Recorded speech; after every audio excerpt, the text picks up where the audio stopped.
Hey, this is the Akaso Brave 8. In this video, I'll actually be sharing a number of examples of me using it while riding my bike, using it outdoors, a couple running and walking tests, testing out its stabilization, as well as a couple vlogging tests using it both indoors and outdoors. To somewhat spoil the conclusion of this review, this camera has a lot of potential. The specs are actually somewhat impressive, and in some ways are actually better than competing options from GoPro and DJI. In terms of key features and specs, this is where, again, on paper, it's pretty impressive because you can record up to 4K 60. It has a 1/2-inch CMOS sensor with 48 megapixels with an effective 16mm field of view that shoots at f2.5. You can either record in H.264 or the more efficient H.265. Your video bit rates include high, medium, or low. You can take photos in JPEG or JPEG plus RAW. Your ISOs for photos go from 100 to 3200 and video from 100 to 6400. It supports micro SD cards up to 512 gigabytes. Your field of views includes super wide angle, portrait perspective, and narrow angle. And for photos, you can either take 48 megapixels or 12 megapixel stills. And because of those 48 megapixels, you can take 8K time lapses. You can get up to 16 times slow motion. Even without its waterproof case, it can be submerged up to 33 feet or 10 meters. You have a 2-inch touchscreen on the back, which is relatively responsive. It allows you to change all your settings and modes. And you can also switch by holding the mode button, which actually it's interesting because nowhere in the manual does it tell you this. Holding that mode button will switch it to the front 1.2-inch screen. And that helps you with your framing so you don't actually have to switch between the camera or record a video, play it back to make sure everything looks right. So it's actually very useful to have that. The downside though is you can't change any of your settings when you're on that front-facing screen, so you actually have to switch back to the back screen in order to change anything, and then back to the front-facing screen. You do have some intelligent face metering, so it can actually detect your face and expose for that. Using either the remote or the microphones, you do have a couple options for controlling your settings, as well as remotely starting and stopping your recordings. And lastly, with that 1550 milliamp battery, which you get two, you can record, in theory, up to 90 minutes in 4K. Overall, the video and image quality is decent. The audio is also actually usable. You can either record in stereo or human voice AI mode. And what that's basically doing is some background noise reduction to help it just focus in on your voice. Your voice will sound a little bit tinny in this mode, but it does help if you just want to focus on that or if you have a really windy day. So this is just with stereo mode, recording with the front-facing microphones, turning them around, and now I'm behind the camera. How much of a difference does that sound like? How much different does that sound? Again, front facing. And let's go ahead and switch to the high quality voice mode. So I'm behind the microphone on the back there, and now talking directly to it. How much of a difference can you notice? And overall, under ideal conditions and when the camera's actually working, I'm actually happy with the results that I can get out of it. But there's a huge but here. I think the software is very premature, and I think in addition to its companion app being very lackluster, I think the software on the camera itself is even more crippling, to the point where switching between modes and settings is very frustrating, or even worse, it just completely bricks the camera, as I'll show a couple times in this video.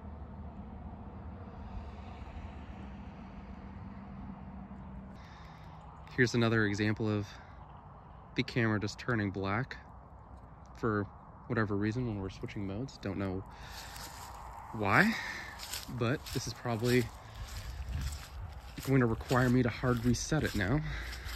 I don't think I'll be able to turn it off using just the power button. Okay, let's try this again. Still. No, let's just try to switch to the front. Yeah, we're talking about buggy software here. The other thing that I want to share really quickly as well is just how slow it is in terms of using this for, so whatever reason, so this is actually interesting.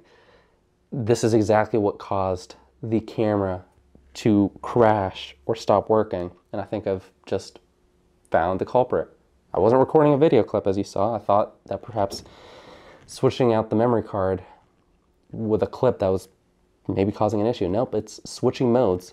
And there you go. That's proof right there that that's what caused it, I think. Ultimately, I ran into a lot of roadblocks and frustrations, and even though I tried to give this review the time that I thought it deserved, and I tried to actually troubleshoot it, I tried to do these tests a number of times, I kept running into the same issues where just randomly the camera will stop working for one reason or another. Usually switching between certain modes will completely brick this to the point where even unplugging the battery, taking out the SD card, trying to restart it a couple times will just prevent it from actually turning on and being able to record a video. And one of the things that I want to stress is it doesn't matter the specs that you have, it doesn't matter the price point. If you don't have a camera that can actually be reliable and record video when you need it to, what's the point? And again, tied in with that, when you consider that for only $20 more, possibly less if you buy used, the DJI action camera has many of these same features. It has the same form factor. Basically, it has that nice front-facing screen that this also has. And I would much rather have, you know, a reliable camera like that from a more reputable brand with better software and a better track record of supporting and updating the cameras and not running into major issues like this. So with that spoiler out of the way, let's take this from the beginning. Let's talk about the unboxing experience, what you actually get with this, as well as the setup process. The unboxing experience is very similar to GoPro. Packaging looks nearly identical and has a very premium feel from the start. I appreciate that Akaso has included many of the most important attachments to get you up and running with the camera without needing to buy many accessories. I was able to get the Akaso Brave 8 attached to my bike helmet easily without needing to buy anything else. This is probably one of the more common uses for the action camera, so that's great. The handlebar mount is probably the second most useful attachment included as well. The remote is helpful if you're planning to use this camera from a distance, say you're placing it on a rock or any other surface, and you're trying to walk away from it and be able to remotely start and stop your recordings without needing to go up to the camera. That's great to have. Notably missing though is any kind of chest mount or head attachment. Those tend to be larger accessories that action cameras don't typically come with, but you can buy those separately and they're not too expensive if you buy them in kits. You can find them easily on Amazon for like 20 bucks and they'll include everything you need and then some. And it gives you a lot of customization and mounting options beyond what's included with your purchase. And I only bring that up though because it's interesting. Akaso is actually including a couple of interesting free goodies on their site if you buy the camera directly from them, including like gloves and a beach towel, things that aren't really related to using the action camera. So I'm not entirely sure why they included that, but hey, it's free, so I'm not complaining, but it might make more sense if they actually included something that would help with the actual use of the camera. And being that those accessories are relatively cheap, I think it would make more sense for them to include that versus a towel. The setup process for the most part is pretty straightforward. All you have to do is insert your battery, install your SD card, which is not included, but that's not uncommon with these kind of cameras, and power it on. You have the Akaso logo that will automatically pop up on the back, but you'll notice that I have a black screen there and nothing else. I can't cycle through my settings.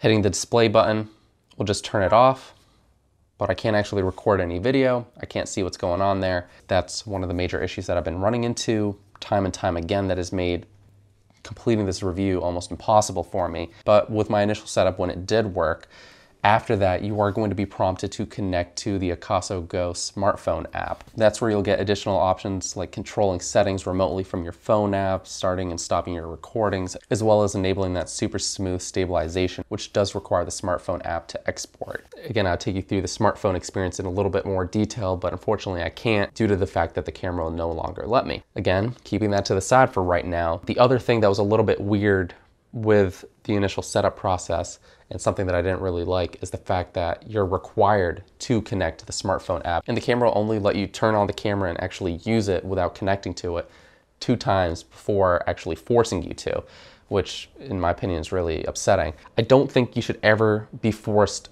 to use an accompanying smartphone app or connect to it. I understand that perhaps one of the reasons they're doing that is to prevent theft, as you kind of have to register it to your account. And let's say you don't have a smartphone. What if I just want to turn this on and start using it? I don't have a smartphone or I don't want to connect to it for one reason or another. That could potentially be a deal breaker for some people. But that's not where the story ends with the setup, because I actually ran into a couple issues with the initial pairing. It took the app a couple tries before it actually recognized the camera and connected to it. And then after it did it, it prompted me to update the software. And that actually took a couple tries because the app kept crashing. So I had to restart the app, restart the update process until I was actually able to install it to the camera. And then after that whole setup process, when you're actually using the app and trying to change modes, the biggest issue was that the app was slow, continued to crash, and even when it did work, sometimes switching between certain modes, just as when you're switching them on the camera itself, would cause either the app to crash again or the camera itself to hang up. So a whole bunch of software issues are holding this camera back for sure. And again, preventing this from being a reliable tool that you can record video with and not have to worry about, will it work today? A quick outdoor test here to show off some of the modes, as well as how it handles skin tones, dynamic range, as well as its mic quality. So to turn it on, I'm just gonna hold that power button. You'll hear it beep a couple times, you'll see the logo, and after a few moments, we should be seeing the screen pop up. So I'm going to just pop out the battery real quick and see if that helps. Sometimes I've noticed that doing a hard reset like that can sometimes get this to play nice. Again, I mean, we're seeing the logo on the back.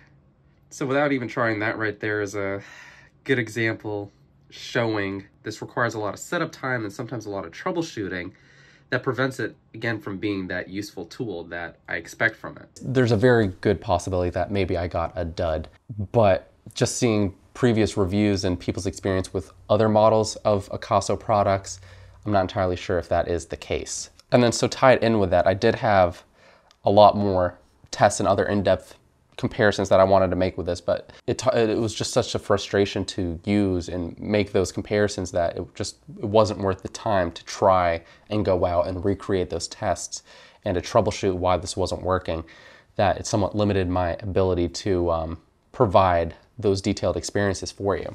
So you can switch your modes from there, from video, take a photo, time-lapse, and time-lapse photo. So we'll keep it in video, but you also can hold the mode button and that'll switch the screen to the front. Interestingly though, there is nowhere in any of its documentation, nowhere on its official site that tells you that's how you switch the screens. So I can tap on its current video settings and that's what brings up this side swiping menu, allowing me to change it up. I do want to note really quickly, who's shooting in 4:3 aspect ratio? Let me know why people are still shooting in 4:3. So overall, if you want the best looking image quality, the best low light performance, 4K 30 overall is going to be the best mode for you. If you want more buttery smooth footage, you can do 4K 60 and you can still slow it down by 50%. And then the next best option for most people is going to be 2.7K at 120 frames per second. And that will allow you to slow down your footage by 4 times. So let's go ahead and take this outside here. I'm going to start in 4K 30. Just gonna hit the record button at the top. And actually, this brings up another interesting quirk. After selecting the mode or highlighting the mode, you then have to slide down from that menu before it'll allow you to actually record. Notice that the battery life just went down again. This is a full charge. We haven't actually started recording here. The battery life overall is another big issue of mine. It's not very reliable. It also jumps around a lot, but let's go ahead and begin. All the other modes are in auto, as I think that's what most people are going to be keeping the camera in. And then I'll switch to putting the cameras, my iPhone 13 and the Akaso Brave 8 side by side, so you can see the difference in how they handle the dynamic range, colors, and stabilization.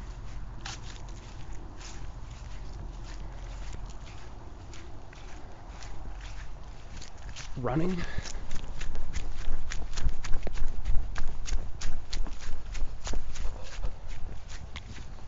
Stop recording. We'll turn off stabilization right now so you can see the difference there. Okay, walking.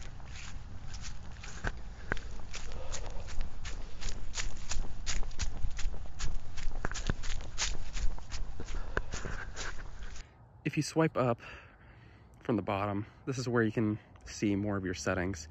So this is where you can turn on the stabilization to super smooth, normal, or off. And it is actually nice how they tell you the difference. Basic video stabilization will cut the visual area. Super smooth will cut the visual area, but after this, the video needs to be exported from the app in order to use it. That's a no-go for me. I, again, don't want to rely on the app in order to get additional stabilization. That's basically just doing stuff that you could probably do in like Premiere Pro or whatever other editing software you're doing, where it's adding like a warp stabilization. So I don't need to rely on the app for that. I'm just gonna keep it on normal. Of course, resolution, like we said, metering. So you have a couple metering modes. And again, you have the explanation for how it's doing the metering. Your EV settings, your ISO, and your white balance. Again, I found just keeping these in auto, it's gonna give you the best results overall for most people. But you also have some other nice options here. I find that you need to turn down the sharpness a little bit on this. It overall looks a little bit too sharp, so I'm gonna put this on 0. Bitrate I set to high just for the best visual quality. Color, normal. That's where you have color, or you have normal or vivid. Vivid's gonna be a little bit punchier. I keep it in normal just so I have a little bit more flexibility in editing. Audio, you can do stereo. HM does some post-processing here to enhance your voice, but I think it's cutting down on some of the background noise, so we'll see how well that actually performs.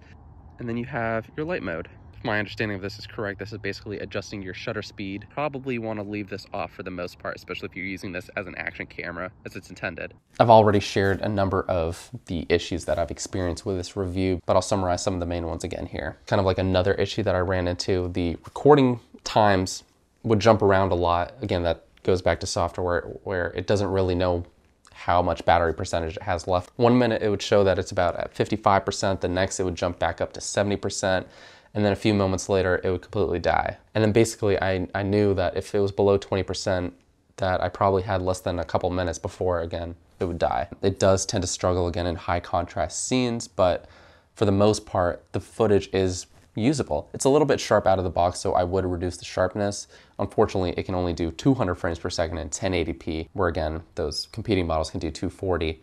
And 2.7K in 120, I think, is the good middle ground. That's actually relatively sharp and closer to 4K, and 120 is, 4 times slow motion, so that's good enough. When the app was working, it frequently disconnects, and I wasn't able to change settings. I'd have to restart the app, restart the camera, do that about 3 times before things would start working again. You don't have a mic jack on the camera itself, so if you want to record through an external lapel like I'm doing right now, or a shotgun microphone, even if you do have a USB-C to 3.5 millimeter adapter, at least all the ones that I tried don't work. And upon talking with Akaso directly, I believe only their proprietary adapter works for some reason, but it's good to know that if you do want that additional recording option, you can buy one directly through them. It just sucks that you have to buy theirs and only theirs. I talked about this a little bit earlier, but the front-facing screen is a bit limited. It's weird that nowhere in their documentation does it tell you have to hold that mode button in order to switch it to the front-facing screen. But even more of a limitation is that you can't change any of your settings when you are on that front-facing screen.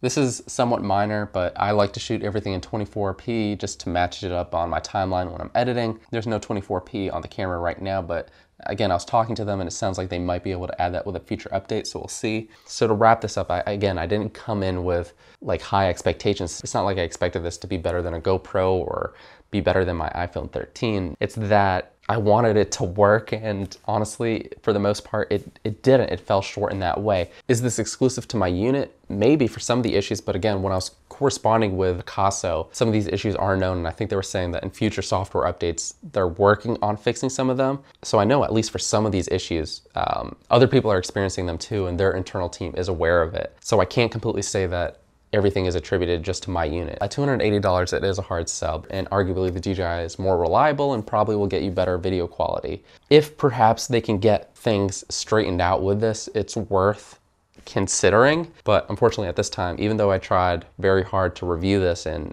continue my tests and continue troubleshooting it, it's just not at the point where I would be able to recommend this to anyone. So thanks again for checking out this video. Hopefully this review helped you. I have a lot more camera, microphone, and tech reviews coming out with Make Use Of, so stay tuned for those. And until the next one, we'll catch you later.